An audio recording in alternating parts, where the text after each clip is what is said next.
Një vit qeverisje të koalicionit VMRO Znam vlen, opozitarët thonë se kjo qeveri është pa legjitimitet.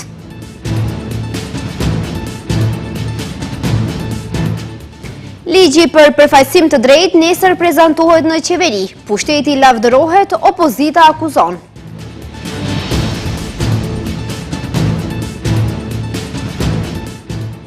Partitë politike po finalizojnë listat e kandidatëve për zgjedhjet lokale të vjeshtës.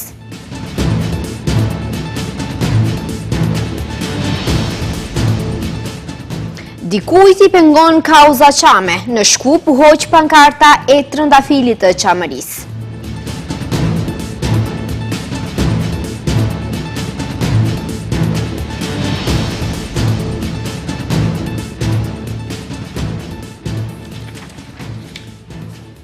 Përshëndetje të nderuar shikues, këto janë lajmet e orës 15:55. Pushteti ka thurur plot elogje qeverisjes së tyre një vjeçare, ndërsa opozita i ka rënditur një varg kritikash qeverisjes. Sipas pushtetit, kjo qeveri ka bërë aq shumë sa që nuk ka bërë askush deri më tani, dhe se shqiptarët gëzojnë status të merituar në institucionet shtetërore.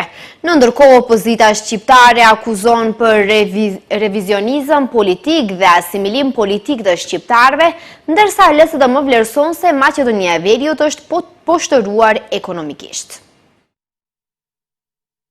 Sot bëhet një vit nga marrja e detyrës nga VMRO DPMN, Znam dhe koalicioni Vlen për të udhëhequr me qeverinë e Republikës së Maqedonisë së Veriut, pas zgjedhjeve të rregullta që u mbajtën më 8 maj 2024. Një vit pas, ashtu siç është zakon, opozita kritikon duke përmendur sipas tyre dështimet e kësaj qeverie, ndërsa opozita thur elogje për punën e tyre një vjeçare. Koordinatori i grupit parlamentar të Frontit Evropian Blerim Bexheti ka renditur disa krahasime të kësaj qeverie me qeverinë e kaluar, kur BDI ka udhëhequr. Ai thotë se kjo qeveri është pa legjitimitet. Madje ka kujtuar kohën kur Fronti u anashkalua nga VMRO për koalicion, edhe pse kishte fituar me vota.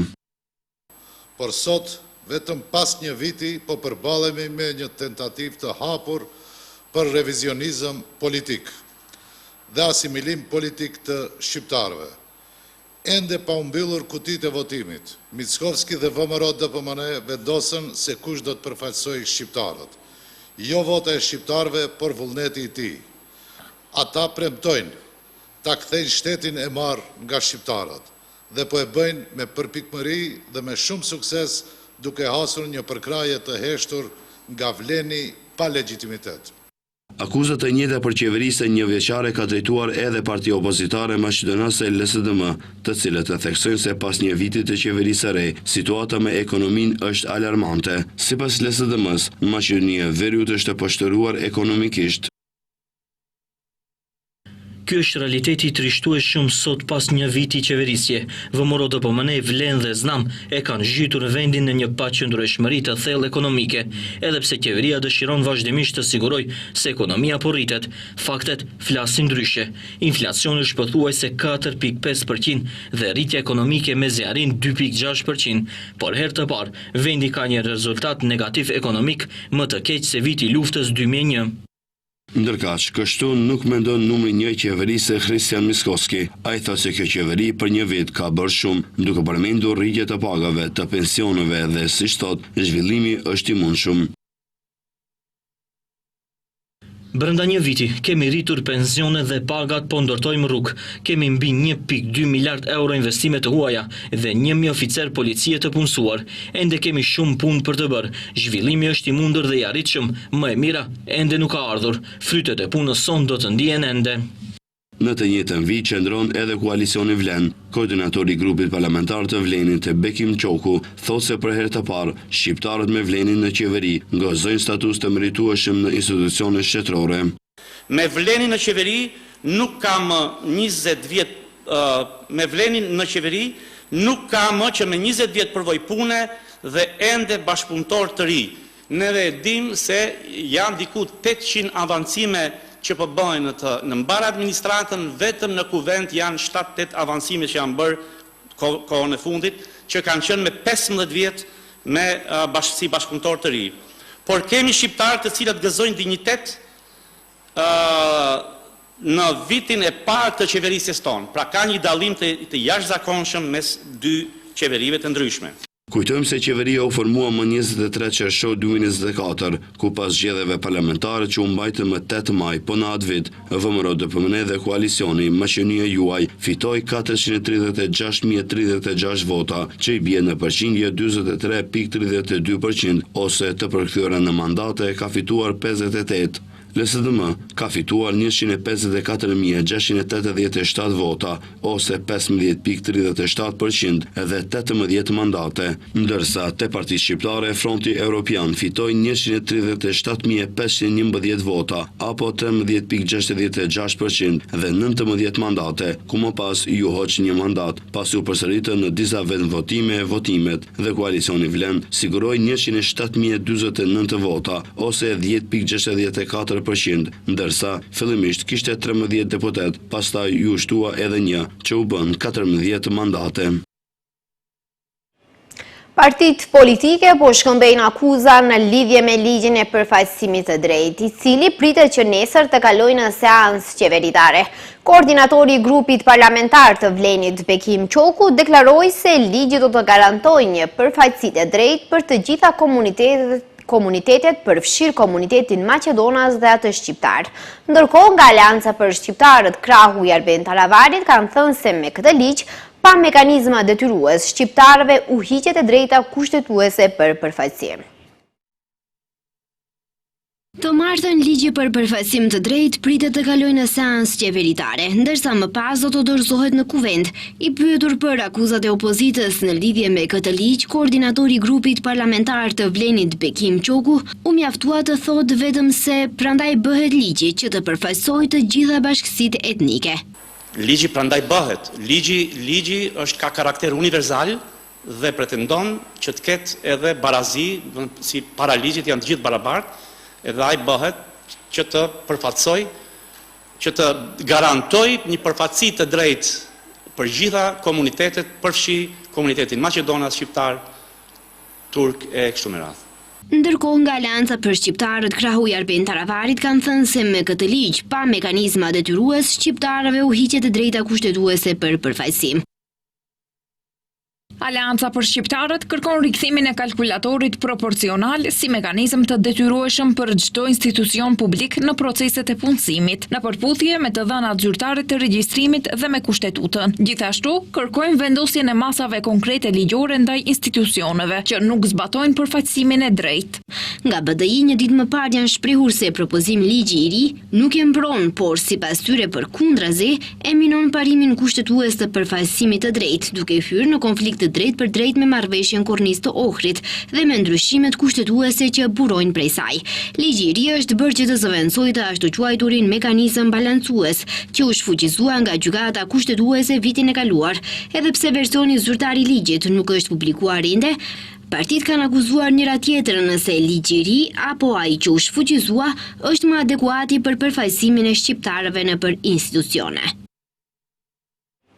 VMRO-DPMN ka bërë të ditur emrat e 33 kandidatëve të cilët do të garojnë për komuna. Disa nga emrat janë Dejan Mitevski, Aerodrom, Darko Kostovski, Butel, Aleksandar Stojkoski, Gjorqe Petrov. Edhe LSDM ka publikuar emrat e disa nga kandidatët për kryetar të komunave, edhe atë Goran Gerasimovski, Qendër, Kostadina Cevski, Gjorqe Petrov, Sashko Mitovski, Kriva Balank. Parti shqiptare ende nuk kanë zyrtarizuar ndonjë emër. Partitë politike janë duke i finalizuar listat e kandidatëve për zgjedhjet lokale, të cilat pritet të mbahen në muajin tetor. Nga VMRO-DPMN kanë bërë të ditur emrat e 33 kandidatëve, të cilët do të garojnë për komuna. Disa nga emrat janë Dejan Mitevski në komunën Aerodrom, Darko Kostovski, Butel, Aleksandar Stojkoski, Gjorqe Petrov, Ivan Jordanov, Shtip e të tjerë. Kryeministri Risjan Mickoski javë më parë në prezentimin e kandidatëve tha se disa nga kandidatët që do t'i mbështesin që në rrethin e parë janë kandidatë nga partnerët e koalicionit, të cilët vinë si nga VMRO dhe PMNE-ja, por edhe në kuadër të koalicionit të brendshëm, për të parë se si do të tregohen matjet e mendimit publik. Edhe LSDM ka publikuar emrat e disa nga kandidatëve për kryetar të komunave. Edhe atë, Goran Gerasimovski Qendër, Kostadin Acevski, Gjorgje Petrov, Sashko Mitovski, Kriva Palank e të tjerë. Ndërkaq sa i përket bllokut shqiptar partit politike, akoma nuk i kanë bërë të ditura emrat e kandidatëve të tyre, megjithatë në opinion janë duke u përfolur disa emra. Përveç Visarganiut nga Vlem për Qairin, lakohen emrat e Izet Megjitit dhe Kaltrina Zekolli. Zëvendës kryeministri Izet Megjiti, pyetur lidhur me këtë ditë më parë, tha se Vlen ka angazhuar agjenci serioze për anketim në çdo komunë ku gravitojnë shqiptarët dhe se anketa do të ju japin orientim për kandidatët. Nga fronti evropian, emri që është përfolur më së shumti është emri Bujar Osmanit. Për Likovën është përfolur emri kryetarit aktual Erkan Arifi nga BDI, ndërsa nga Vlen përmenden Ilesa Abazi nga Alternativa dhe Mustafa Veseli nga Lëvizja Demokratike. Partit politike ka njoftuar se deri nga mesi i muajit korrik do të bëhen publike të gjitha emrat e kandidatëve për kryetar komunash. 11 shtetas të Maqedonisë së Veriut aktualisht presin evakuimin me fluturim nga Tel Avivi. Ministria e Punëve të Jashtme dhe Tregtisë së Jashtme informoi se evakuimi i 4 personave, përkatësisht një familje, një nënë dhe 3 fëmijë, është konfirmuar për nesër. Vendet janë siguruar nëpërmjet Ministrisë së Transportit të Izraelit si pjesë e fluturimeve të organizuara të përdorura për evakuimin e shtetasve të huaj nga Izraeli. Fluturimi është planifikuar nga Tel Avivi në Athinë. Nga atje njoftuan se përveç evakuimit të grupit të parë të qytetarëve të kryer me aeroplan qeveritar më 17 qershor, përfshirë ditën e sotme 22 qershor, numri i përgjithshëm i qytetarëve të Maqedonisë së Veriut të interesuar për evakuim nga Izraeli është 27. Nga atje theksojnë se Ministria përmes ambasadës në Tel Aviv mbetet në komunikim të vazhdueshëm dhe plotësisht në dispozicion të qytetarëve deri në evakuimin e tyre të sigurt. Njëkohësisht apelohet që të gjithë qytetarët të përmbahen nga udhëtimet në vendet e lindjes së mesme, ku situata e sigurisë është përkeqësuar seriozisht. Nga mesnata, çmime më të larta të derivateve të naftës. Çmimet me pakicë të benzinës do të rriten për 1.50 denar për litër, të dizelit për 1 denar dhe të vajit të ambisërisë për 2 denar, ka njoftuar Komisioni Rregullatori i Energjetikës. Sipas këtij vendimi, nga mesnata, çmimi i benzinës Euro Super 95 do të kushtojë 77.50 denar për litër. Euro Super 98, 79.50 denar për litër, dizeli 73 denar. Sipas kërres, rritja mesatare e çmimeve të derivateve, sipas llogaritjes së fundit është 2%. Në kuadër të javës Çame 2025 në Shkup, 10 aktivistë nga Shkupje Kumanova simbolikisht marshuan në pyllin e Gazibabës duke përkujtuar peripecitë e çamëve gjatë zhvendosjes së tyre me dhunë nga trojet e tyre. Në kuadër të aktiviteteve të javës Çame që ka nisur më 21 qershor dhe që do të përfundojë më 27 qershor, sot është parashikuar që të bëhet shpërndarja e trëndafilave. Gjithashtu është parashikuar edhe një ekspozit me motive çame.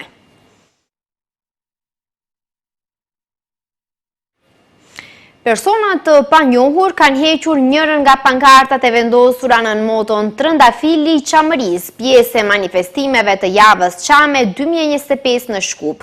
Pankartat u vendosën më datë 21 qershor dhe është marrë leje nga MPB që ato të qëndrojnë deri më 26 qershor.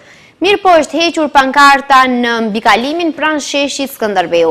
Për këtë është informuar edhe Ministria e Punëve të Brendshme, prej nga thonë se nuk janë në dieni dhe nuk kanë informacion për incidentin në fjalë. Andaj parashtrohet pyetja: kujt i pengon Trëndafili i Çamërisë në Shkup? Kujt i pengojnë aktivitetet paqësore dhe përkujtuese për gjenocidin e kryer në Çamëri? Ashtë krim qoftë edhe përmendja fjalës Çamëri. Sidoqoftë, aktivistët tanë sërish kanë vendosur një pankartë të njëjtë në po të njëjtin vend, në përputhshmëri me lejen e marrë paraprakisht nga autoritetet. Do të jemi insistues deri në fund dhe nuk do të lejojmë që të heshtet zëri ynë, thuhet në reagimin e organizatorëve të manifestimit Javaçame.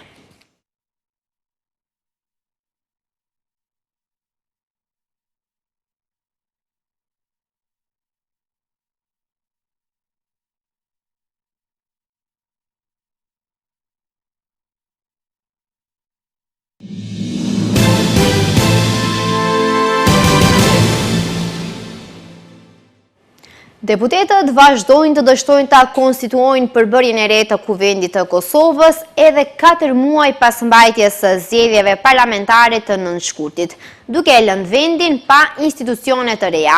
Ligjbërësit u mblodhën të hënën për herë të 36 radhazi, çdo të dytën ditë që nga 15 prilli, dhe u larguan shpejt pa gjetur zgjidhje për zhbllokimin e ngërçit politik. Ata do të mblidhen përsëri pas 48 orëve pra të mërkurën e 25 qershorit. Çështja ka ngecur te emërimi i kryetarit dhe nënkryetarëve të Kuvendit. Kjo është hera 27 që Partia Demokratike e Kosovës, Lidhja Demokratike e Kosovës, Aleanca për Ardhmërinë e Kosovës dhe Lista Serbe nuk propozojnë nga një antar për formimin e komisionit për votim të fshehtë për kandidatin e vetëvendosjes Albulena Haxhiu për kryetare të Kuvendit, me që Haxhiu nuk ka arritur të marrë 61 votat e domosdoshme në votim të hapur. Deputetët duhet të zgjedhin kryetarin dhe 5 nënkryetarët për të konstituuar përfundimisht Kuvendin e ri. Vetëm pas konstituimit të Kuvendit mund të formohet qeveria e re.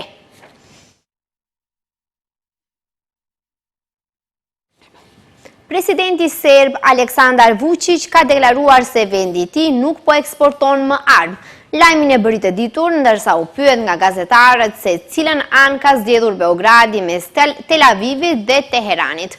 Ne nuk eksportojmë asgjë, e kemi ndaluar të gjitha dhe nëse do të lejohet diçka duhet të merren vendime të posaçme dhe të veçanta. Pastaj do të shohim si do të veprojmë në përputhje me interesat e Serbisë.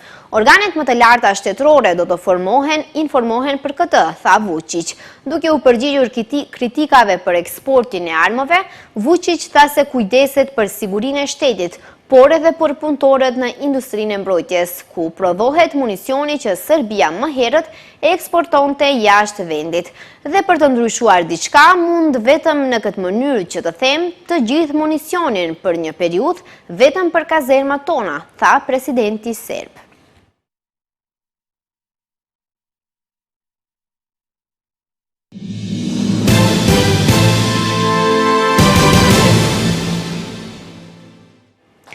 Izraeli dhe Irani kanë kryer sërish sulme ndaj njëri tjetrit. Izraeli nisi sulme të reja ajrore në objektin bërthamor Fordo në jug të kryeqytetit iranian Teheran, aty ku një ditë më parë forcat amerikane bombarduan 3 centrale bërthamore në Fordo, Natanz dhe Isfahan. Ndërsa Irani lëshoi një breshëri raketash në Izraelin qendror dhe verior. Konflikti vazhdon të zgjerohet. Një ditë pas sulmit amerikan, ndaj bazave iraniane, Izraeli dhe Irani kanë kryer sërish sulme ndaj njëri tjetrit. Ushtria izraelite theksoi se kreu sulme kundër objektivave ushtarake iraniane, duke përfshirë vende të lëshimit dhe magazinimit të raketave. Izraeli ka goditur edhe burgun famkeq Evin në Teheran. Rreth 20 avion luftarak kryen sulme të bazuara në inteligjencë, duke përdorur më shumë se 30 municione ndaj objektivave ushtarake në Iran, tha ushtria izraelite.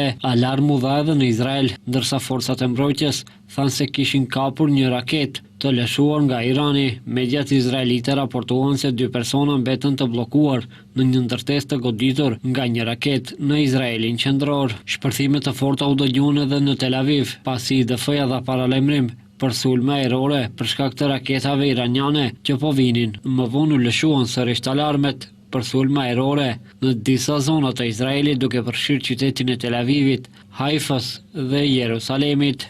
Ministri i punëve të jashtme të Iranit Abbas Araghchi ka deklaruar se SHBA-ja kaloi çdo vit të kuqe me sulmin e fundit ndaj objektivave bërthamore iraniane, si dhe ka paralajmëruar se diplomacia mund të mos jetë më e mundur. Arkaxhi tha se sulmet e fundit të Shebas ndaj Iranit janë shkelje të egra, të rënda dhe të pashembullta të parimeve themelore të Kartës së OKB-s dhe të drejtës ndërkombëtare. I pyetur nëse Teherani do të hakmerret në bazat amerikane apo do të mbyll ngushticën e Hormuzit, Akraçi tha se ka një sër opsionesh në dispozicion. Presidenti rus Vladimir Putin është takuar me ministrin e jashtëm iranian Abbas Akraçi. Putin tha se Rusia po bën përpjekje për të ndihmuar popullin iranian. Situata në rajon u përkeqësua më tej pasi presidenti i Shteteve të Bashkuara të Amerikës Donald Trump herët në mëngjes njoftoi se forcat amerikane kryen sulme ajrore shumë të suksesshme në 3 lokacione bërthamore iraniane, mes frikës në rritje të një konflikti më të gjerë në rajon. Pas sulmeve të Shebas, Irani i bëri thirrje Këshillit të Sigurimit të OKB-s të mbajë një takim urgjent për të dënuar agresionin e Shebas dhe për të mbajtur përgjegjës ata për shkeljen e të drejtës ndërkombëtare.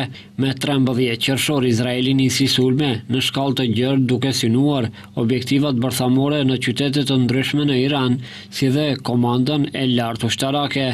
Në Iran, shefi i shtabit të përgjithshëm, komandanti i përgjithshëm i korpusit të gardës revolucionare, disa komandant të lartë dhe 9 shkencëtar bërthamor u vranë në sulme.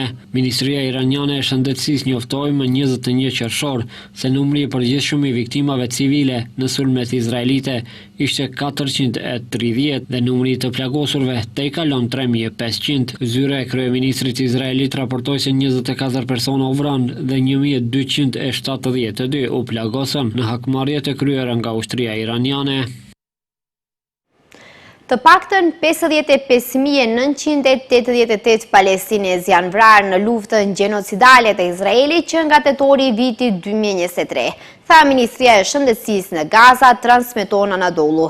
Në një deklaratë të ministrisë konfirmohet se 39 trupa u sollën në spitale në 24 orët e fundit, përfshirë 17 kërkues ndihmash, ndërsa 371 persona u plagosën, duke e quar numrin e të plagosurve në 131.559 në sulmet izraelite.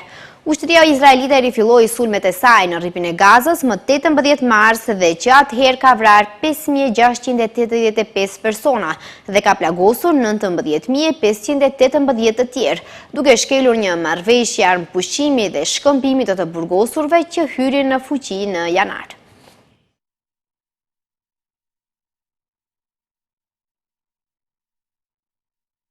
Shikues të nderuar, këtu e përmbyllim këtë edicion informativ. Ju falenderoj për vëmendjen, mirupafshim.